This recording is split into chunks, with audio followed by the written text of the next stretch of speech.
ನಮಸ್ತೆ ತುಮಕೂರು. ನಮ್ಮೂರ ಆಹಾರ ಈಗ ಆಹಾರ 2024 ಹಾಗೆ ನಮ್ಮೂರ ಬೇಕರಿಯಾಗಿ ಗ್ರ್ಯಾಂಡ್ ಆಗಿ ಮತ್ತೆ ರಿಓಪನ್ ಆಗಿದೆ. ಇಡ್ಲಿ, ದೋಸೆ, ರೈಸ್ ಐಟಮ್ಸ್ ಹಾಗೆ ಚೈನೀಸ್ ಐಟಮ್ಸ್ ಬೇಕು ಅಂದರೆ ಆಹಾರ 2024.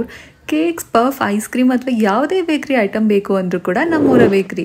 ಒಟ್ಟಿನಲ್ಲಿ ಎರಡೂ ಕೂಡ ಒಂದೇ ಕಡೆ ಸಿಗ್ತದೆ. ನೋಡೋಕ್ಕೆ ರಾಮೇಶ್ವರಂ ಕೆಫೆ ಥೀಮಲ್ಲಿದೆ ಅಂತಲೇ ಹೇಳ್ಬೋದು.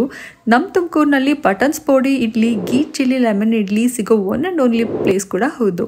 ಇಡ್ಲಿ ಮೇಲೆ ತುಪ್ಪ ಹಾಕಿ ಸರ್ವ್ ಮಾಡಿದ್ರು ಟೇಸ್ಟ್ ತುಂಬಾ ಚೆನ್ನಾಗಿತ್ತು. ಸ್ಪೈಸಿ ಬೇಕು ಅಂದರೆ ಗೀ ಚಿಲ್ಲಿ ಲೆಮನ್ ಇಡ್ಲಿನ ಟ್ರೈ ಮಾಡಿ. ಹಾಗೆ ಇಲ್ಲಿ ಸಿಗೋ ಮಂಚೂರಿಯನ್ ಕೂಡ ಸ್ಪೆಷಲ್ ಆಗಿದೆ. ನಾವು gobi manchurian and chilli baby corn manchurian taste ಮಾಡಿದ್ವಿ, ಚೆನ್ನಾಗಿತ್ತು. ಚಿಲ್ಲಿ ಬೇಬಿಕಾರ್ನ್ ಮಂಚೂರಿಯನ್ ಅಂತೂ ಸಖತ್ ಇಷ್ಟ ಆಗಿ ಮತ್ತೊಂದು ಪ್ಲೇಟ್ ಆರ್ಡರ್ ಮಾಡಿದ್ವಿ. ಹಾಗೆ ಇಲ್ಲಿ ನಮ್ಮೂರ ಬೇಕರಿಯಲ್ಲಿ variety of puffs, edible cup cakes, fruit cakes, chilli cake ಹಾಗೆ ಫೈರ್ ಕೇಕ್ ಎಲ್ಲ ಸಿಗುತ್ತೆ. ಆ್ಯಂಡ್ ನಾವಿಲ್ಲಿ ಫೈನಲಿ ಆಹಾರ ಸ್ಪೆಷಲ್ ಐಸ್ ಕ್ರೀಮ್ನ ತಿಂದು ಎಂಡ್ ಮಾಡಿದ್ವಿ. ನೀವು ಆಲ್ರೆಡಿ ವಿಸಿಟ್ ಮಾಡಿದರೆ ಏನು ಇಷ್ಟ ಆಯಿತು ಅಂತ ಕಮೆಂಟ್ ಮಾಡಿ. ಆ್ಯಂಡ್ ಆಹಾರ 2024 ಲೊಕೇಟ್ ಆಗಿರೋದು ತುಮಕೂರಿನ SS Puram main road, Aralikatte Vinayaka temple ಆಪೋಸಿಟಲ್ಲಿ. ಆ್ಯಂಡ್ ವಿಡಿಯೋ ಇಷ್ಟ ಆಗಿದ್ರೆ ಲೈಕ್ ಮಾಡಿ, ಶೇರ್ ಮಾಡಿ ಆ್ಯಂಡ್ ಫಾಲೋ ಫ್ಲೇವರ್ಫುಲ್ ಟೇಲ್ಸ್.